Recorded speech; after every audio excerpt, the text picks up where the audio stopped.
Buenas, ¿cómo andan? Desaparecí tanto tiempo porque me tuve que someter a una cirugía ortognática hace un par de meses. Ya estoy bien, pero sigo en recuperación. Así que debido a esto desaparecí, pero en este tiempo pude leer muchas obras, varios libros, y entre ellas está este libro, que es La vida, del físico teórico austríaco Erwin Schrödinger. Erwin Schrödinger ganó el premio Nobel en 1926 eh, por su ecuación de Schrödinger, en la cual relaciona tanto los saltos cuánticos como los saltos cuánticos son los saltos de energía y cómo se puede predecir esos saltos mediante esta ecuación. Por eso ganó el premio Nobel. Sin embargo, por otra cosa que es también muy conocida, es por su influencia eh, al- a la hora del descubrimiento del ADN, porque él influenció a James Watson. James Watson es el científico que descubrió el ADN gracias a este libro, en el cual nos habla de una cierta periodicidad en los cristales que tenemos en nuestro organismo, y gracias a esto, a esta periodicidad, Watson pudo descubrir el ADN. Es una de sus más grandes inspiraciones.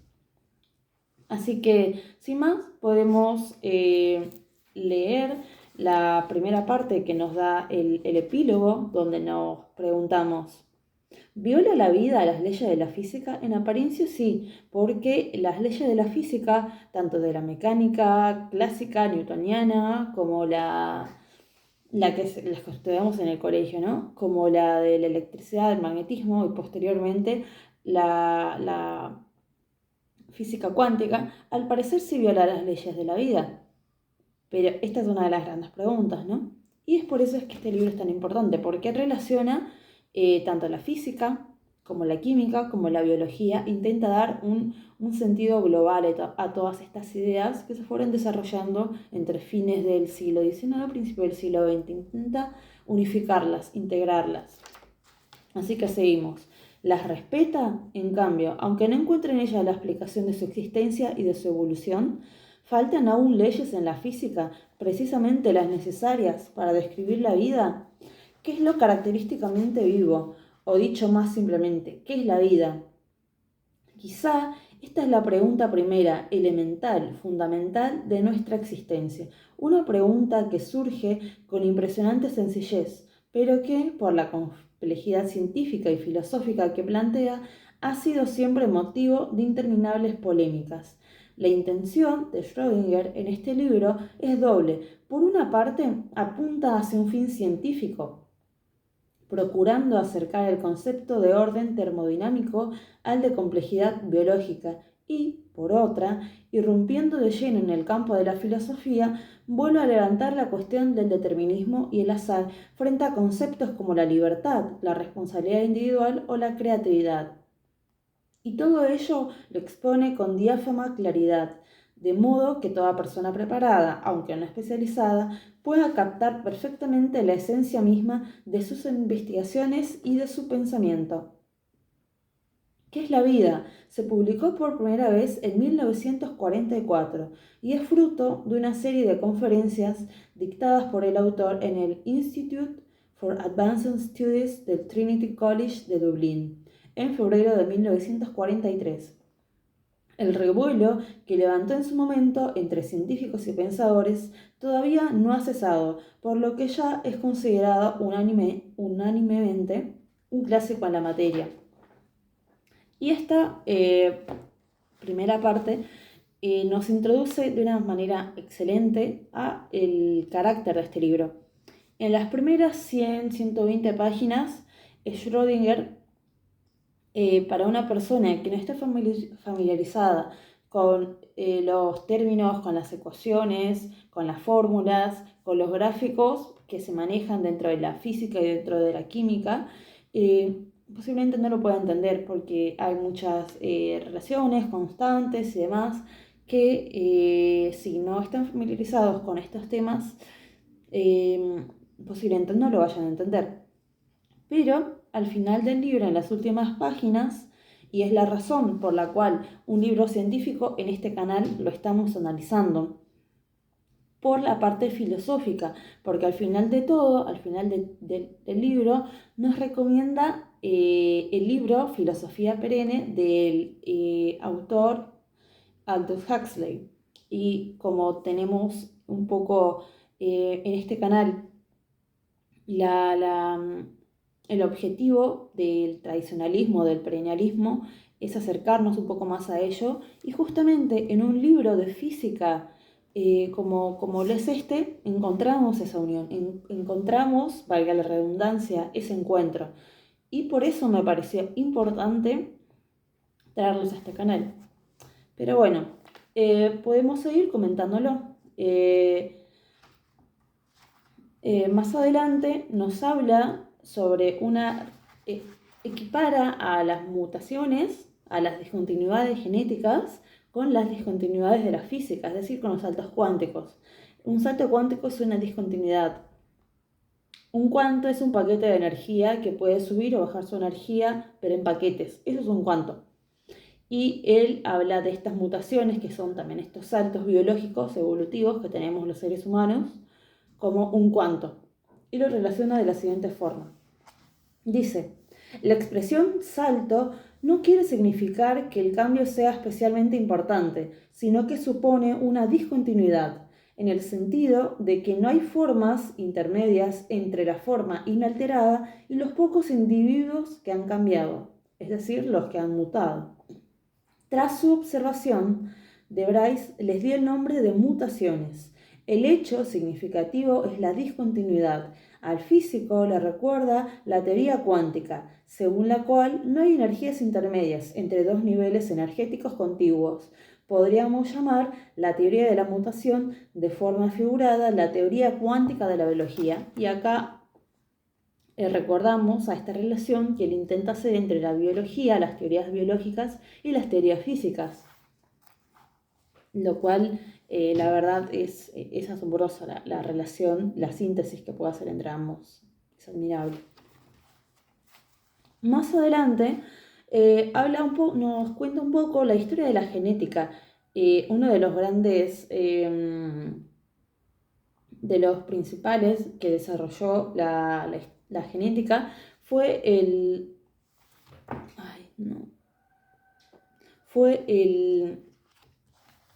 sacerdote, el fraile Gregor Mendel, en 1820.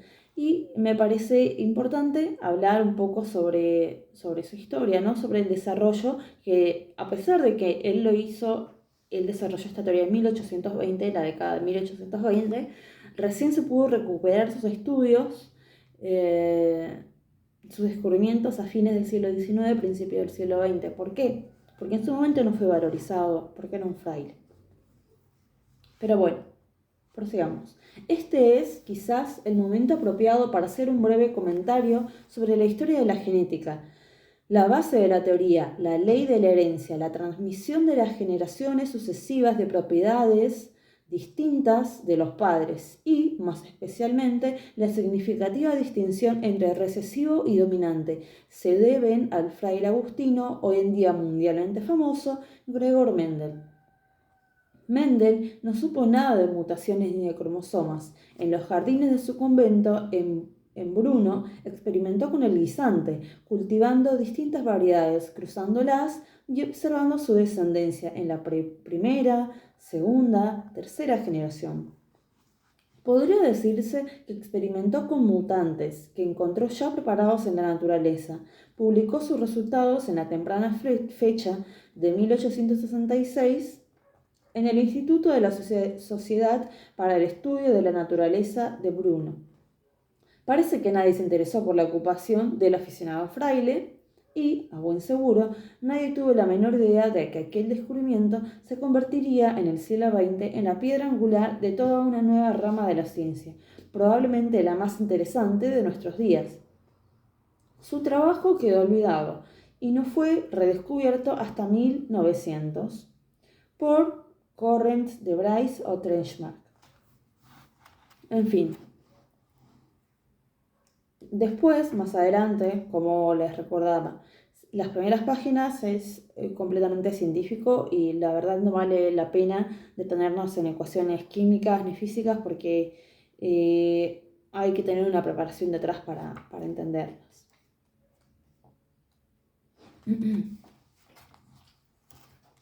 Después, más adelante en el capítulo 6, en el último capítulo, nos habla, el título es Orden, Desorden y Entropía. Bueno, la entropía es la segunda ley de la termodinámica y como bien sabemos, la primera ley de la termodinámica es que la energía no se crea ni se destruye, sino que se transforma. Por el otro lado, la segunda ley de la termodinámica nos dice que la entropía del universo aumenta en un proceso espontáneo y se mantiene constante en un proceso reversible. La tercera ley, recordemos, es la entropía de una sustancia cristalina pura es cero a la temperatura del cero absoluto, es decir, a 0 grados Kelvin o menos 273 grados centígrados. Una temperatura muy baja. ¿Y qué es la entropía? La entropía lo podemos definir como el desorden, ¿no?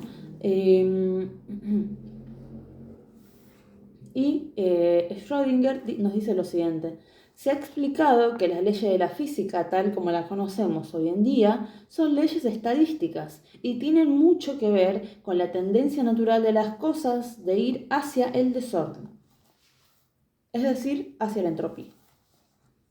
Pero para reconciliar la elevada durabilidad del material hereditario con su diminuto tamaño, tuvimos que evitar la tendencia al desorden inventando la molécula. Esta molécula era en realidad algo infrecuentemente grande, obra maestra de un orden altamente diferenciado, protegido por la varita mágica de la teoría cuántica. Las leyes del azar no quedan invalidadas por esta invención, pero su resultado se modifica. El físico está familiarizado con el hecho de que las leyes clásicas de la física son modificadas por la teoría cuántica, especialmente a teorías a bajas temperaturas. Lo que les decía, 0 grados Kelvin, menos 273 grados centígrados, o sea, están influenciados por las leyes de la termodinámica. Y más adelante nos habla que la vida es una excepción a la segunda ley de la termodinámica, porque si el universo tiende a ser entropía, tiende a ser el desorden, por el contrario, la vida tiende hacia el orden, tiende a ir en contra de la entropía. Y por eso dice lo siguiente: la vida parece ser el comportamiento ordenado y reglamentado de la materia, a lo opuesto al desorden, claro está, que no está sentado exclusivamente en su tendencia de pasar del orden al desorden, sino basado en parte en un orden existente que es mantenido, que es constante. Espero ser, de mi punto de vista, más claro a los físicos, diciendo: el organismo vivo parece ser un sistema macroscópico cuyo comportamiento en parte se aproxima a la conducta puramente mecánica, en contraste con la termodinámica, a la que tienden todos los sistemas cuando la temperatura se aproxima al cero absoluto y se elimina el desorden molecular. El que no es físico encuentra difícil de creer que las leyes comunes de la física, que él considera como un prototipo de precisión inviolable, estén basadas realmente en la tendencia estadística de la materia en ir hacia el desorden. Lo que les comentaba anteriormente. Y posteriormente nos hace una demostración experimental de cómo funciona la entropía. Schrödinger nos dice: cuando un sistema no viviente es aislado o colocado en un ambiente uniforme, todo movimiento llega muy pronto a una paralización, como resultado de diversos tipos de fricción. Las diferencias de potenciales eléctricos o químicos quedan igualadas. Las sustancias que tienden a formar un compuesto químico lo hacen y la temperatura pasa a ser uniforme por la transmisión del calor. Después todo el sistema queda convertido en un montón muerto inerte de materia. Se ha alcanzado un estado permanente en el cual no ocurre suceso observable alguno. El físico a esto lo llama el estado de equilibrio termodinámico o de máxima entropía. Es decir, cuando un sistema se aísla, puede ser un circuito eléctrico, por ejemplo, y alcanza una temperatura, energía constante y demás, esto se mantiene constante y deja de haber esa transmisión de calor. Y esto es importante porque es nuevamente lo que les hablaba, la tendencia al orden, a quedar igualados, a quedarse constante. El quedarse constante es algo que tiende hacia el desorden, porque unas partículas, cuanto más desordenadas estén, eso significa que tendrán menos gasto de energía, porque imaginemos una célula. En una célula ocurren diversas funciones y esas funciones requieren energía, pero por ejemplo en un sistema aislado, nuevamente, no existen todas esas funciones, no es necesario ese gasto de energía cuando ya se mantiene constante, porque no es necesario, no hay un organismo vivo al que hay que mantener, ¿no?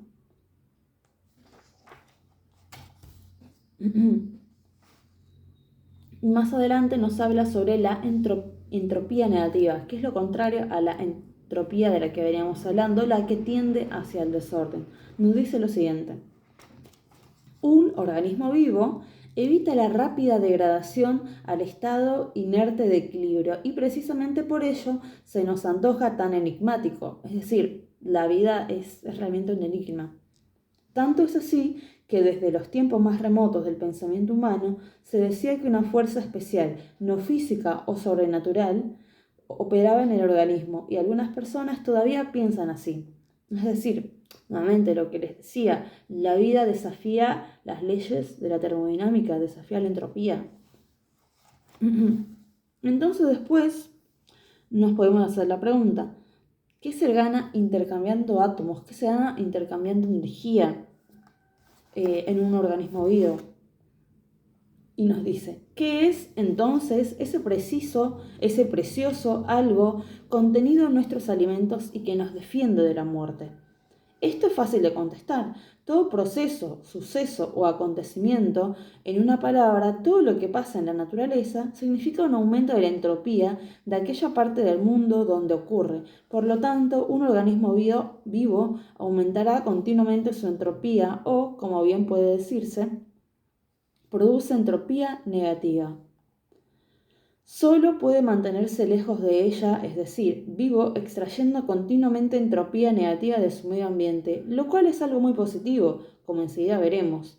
De lo que un organismo se alimenta es de entropía negativa, o para expresarlo, menos paradójicamente, el punto esencial del metabolismo es aquel en el que el organismo consigue librarse a sí mismo de toda la entropía que no puede dejar de producir mientras está vivo. Es decir, la entropía negativa se produce cuando se está vivo. Cuando un cuerpo deja de estar vivo, pasa a la muerte, la entropía se mantiene constante. Y es por eso que morimos, porque nuestro organismo tiende a la entropía y un organismo muerto, inerte, necesita menos energía, menos intercambio y demás. Y por eso morimos.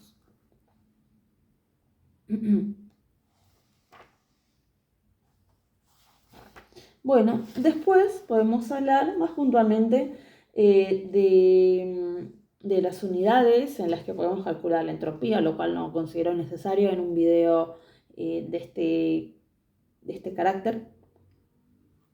Pero podemos decir lo siguiente: el desorden que indica la entropía es, en parte, el del movimiento térmico y, en parte, el que deriva de la mezcla aleatoria de diferentes clases de átomos y moléculas. Es decir, que la entropía es tanto algo térmico relacionado con la temperatura como con el movimiento, es decir, con la cinética de los átomos y de las moléculas. Y nos da ejemplos de la entropía, dice: Un sistema aislado o un sistema en un medio uniforme aumenta su entropía, es decir, cuando se mantiene constante, y se aproxima más o menos al estado inerte de la entropía máxima. Reconocemos ahora que esta ley fundamental de la física no es más que la tendencia natural de las cosas a acercarse al estado caótico, a acercarse a la entropía, al desorden. Por ejemplo, nos dice la misma tendencia que presentan los libros de una biblioteca o los montones de papeles sobre un escritorio si nosotros no lo evitamos, es decir, si no ordenamos nuestra biblioteca. En este caso, lo análogo a la agitación térmica irregular es la repetida manipulación de estos objetos sin preocuparnos de devolverlos al lugar adecuado, es decir, sin volver a ordenarlos. Más adelante podemos continuar con modos de producir orden, es decir, de producir entropía negativa según la biología. Nos dicen que existen dos, el mecanismo que produce orden a partir del desorden y el que produce orden a partir del orden. El que produce orden a partir del desorden es el típico que encontramos en la naturaleza. Y el otro no nos ofrece muchos ejemplos de verdad. Y más adelante nos habla de... me equivoqué. Sí nos da ejemplos del orden a partir del orden. Y este es, por ejemplo, el universo. Que nos dice, el orden del sistema solar, el movimiento de los planetas, es mantenido por un tiempo casi indefinido. La constelación de este momento está en relación directa con la constelación de cualquier momento dado en el tiempo, y las pirámides puede ser proyectada hacia el pasado o viceversa. Y es por ello que podemos calcular los eclipses y demás. Tales cálculos no implican estadística alguna, están basados en la ley de Newton de la atracción universal, es decir, de la mecánica clásica. Tampoco parece que el movimiento regular de un buen reloj o de cualquier mecanismo similar tenga nada que ver con la estadística. En suma, todos los acontecimientos puramente mecánicos parecen seguir en forma clara y directa a partir del principio del orden a partir del orden. Y, al decir mecánicos, es preciso interpretar el término en un sentido amplio. Como se sabe, cierta clase muy útil de relojes se basa en la transmisión y recepción regular de pulsaciones eléctricas. Estos tipos de relojes eran muy típicos en 1940. Y después nos habla más adelante sobre la relación entre un reloj y un mecanismo vivo, es decir, entre un mecanismo inerte y uno vivo, ¿no?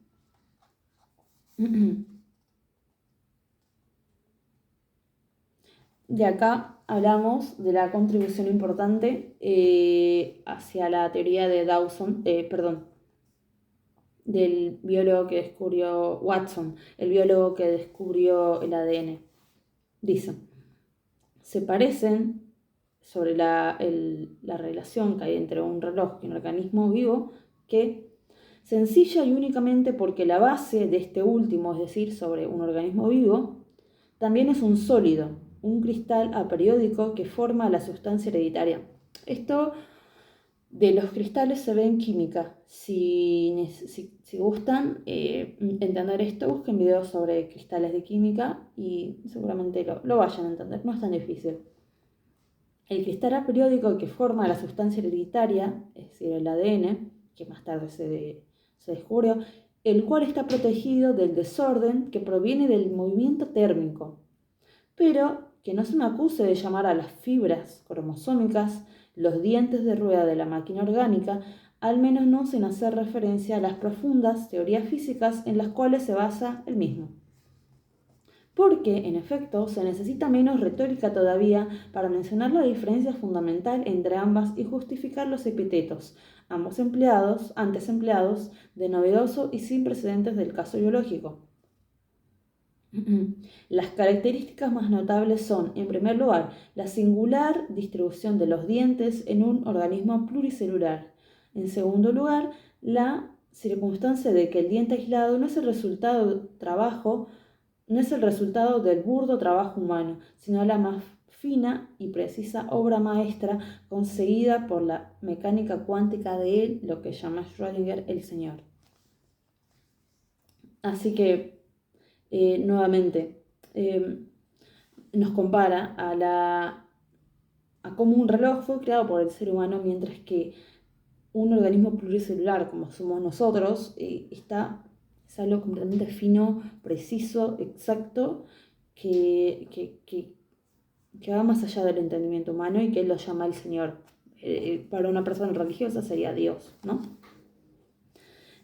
Bueno.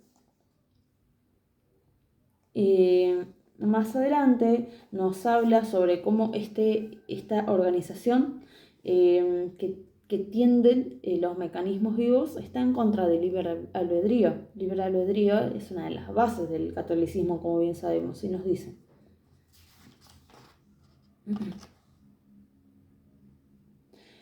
Como creo que lo haría cualquier biólogo imparcial, si no fuera por esa bien conocida y desagradable sensación de tener que declararse a uno mismo un mecanismo puro, pues se supone que semejante declaración se opone al libre albedrío, tal como lo garantiza la introspección directa, pero las experiencias inmediatas, por variadas y dispares que sean, no pueden lógicamente de sí contradecirse entre ellas. Veamos, pues, si es posible llegar a la conclusión correcta y no contradictoria de las dos premisas siguientes. Primero, mi cuerpo funciona como un mecanismo puro que sigue las leyes de la naturaleza.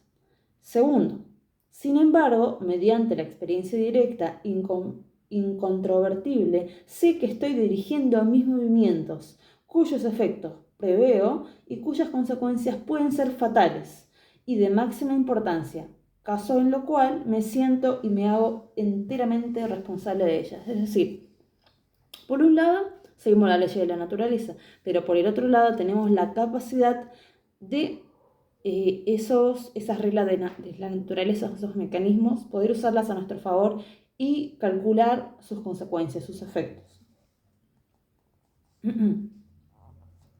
Es decir, la única conclusión posible de estos dos hechos es que yo soy la persona, si es que existe alguna, que controla el movimiento de los átomos de acuerdo con las leyes de la naturaleza.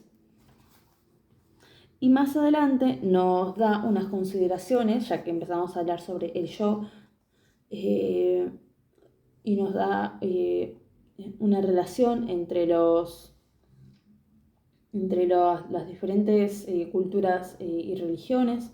En primer lugar empieza con el cristianismo y sigue con el hinduismo, y nos dice lo siguiente.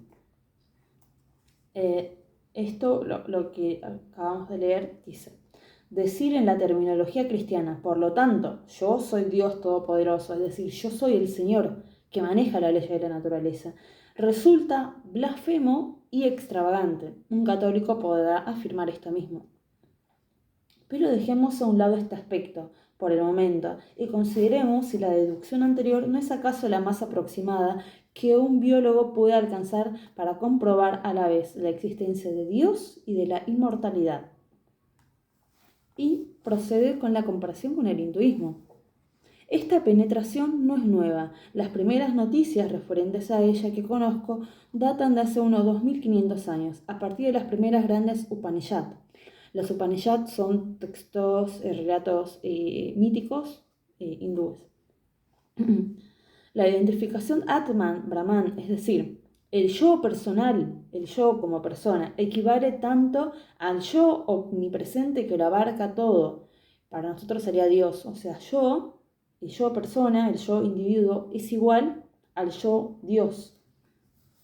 Lejos de constituir una blasfemia, era considerada en el pensamiento hindú como representación de la quinta esencia de la honda penetración en los acontecimientos del mundo. El anhelo de todos los discípulos del Vedanta era similar en sus mentes, después de haber aprendido a pronunciarlo con sus labios. Este pensamiento es supremo. Más tarde, los místicos de todos los siglos, de forma casi independiente, pero en completa armonía, encuentran entre sí que han descrito su experiencia única en términos que pueden condensarse en la siguiente frase. Deus factum sum, en latín, significa me he convertido en Dios. Pero esta ideología, esta forma de ver el mundo del yo personal individual relacionado con el yo supremo, con Dios, está entrañado, según Schrödinger, por la figura de Schopenhauer, el filósofo alemán, que dice: para la ideología occidental, esta noción ha seguido siendo extraña, a despecho de Schopenhauer y de otros que la defendieron, y a pesar también de aquellos verdaderos amantes que, al contemplarse uno en los ojos del otro, se dan cuenta de que su pensamiento y su alegría son numéricamente uno, es decir, son únicos, son unos, están unidos, no meramente similares o idénticos. Sin embargo, suelen estar demasiado ocupados emocionalmente para dedicarse a pensar con claridad, con lo cual, en este aspecto, se parecen mucho a los místicos.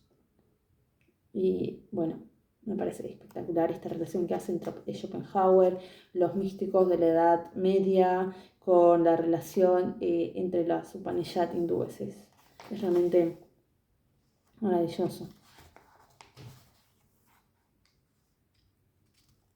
Y después prosigue haciendo un análisis del yo al finalizar el libro. ¿Qué es ese yo? Comienza Schrödinger. Nos dice. Esta claramente parece ser una pregunta muy psicoanalista, muy freudiana, pero bueno, me parece importante. Nos dice: analizándolo minuciosamente, se verá que no es más que una colección de datos aislados, el yo, experiencias y recuerdos, o sea, el marco en el cual están recogidos.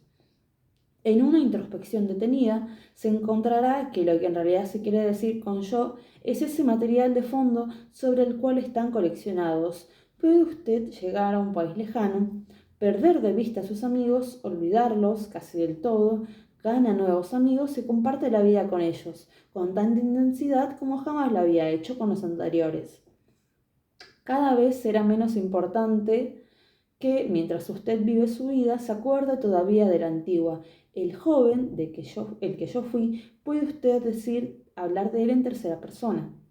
El protagonista de la novela que usted está leyendo probablemente esté más cerca de su corazón y con seguridad viva para usted con más intensidad y le resulte más familiar. Sin embargo, no se ha producido una ruptura inmediata ni muerte alguna. Incluso si un hábil hipnotizador consiguiera borrar todas las reminiscencias anteriores, usted no tendría la impresión de que le han matado a usted.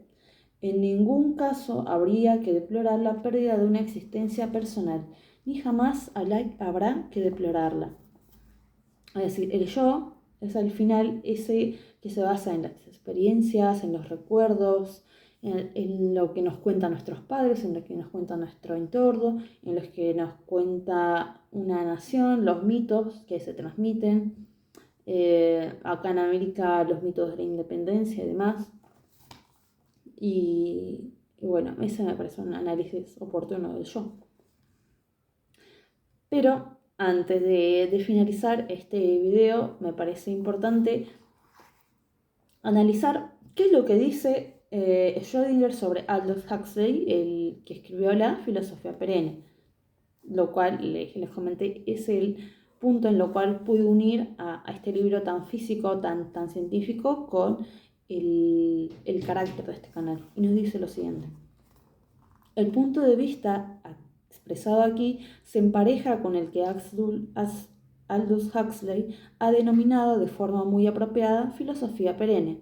Su bello libro es adecuado para explicar no solo la situación del tema, sino también por qué es tan difícil captarlo y tan fácil encontrar oposición al plantearlo. Es decir, nuevamente esta tarea tan impresionante que se ha propuesto Schrödinger en el unir la física, la biología con la química y a la vez darle todo un marco filosófico, es algo muy difícil de entenderlo. Por eso no es famoso, por eso esto no es conocido, y por ello también nos recomienda este libro, Filosofía Perenne, que yo también lo recomiendo, porque requiere de un estudio, una introspección, una reflexión tan grandes que realmente no hay muchas personas que estén capacitadas para hacerlo. Es decir, todos estamos llamados a hacerlo, pero realmente hay muy pocas personas que realmente lo hacen. Así que sin más, si tienen curiosidad de este libro, les recomiendo mucho que lo lean. Consta de 120 páginas, se termina en muy pocos días y aparte, si les interesa, pueden seguir averiguando sobre cuestiones de las leyes de la termodinámica, la ley de la química, la ley de la física, los cristales. Pueden leer el libro que también escribió Watson, el que descubrió el ADN, en relación a esto, por agradecimiento a Schrödinger. Y bueno, nada, sin más, me despido y espero que sea hasta dentro.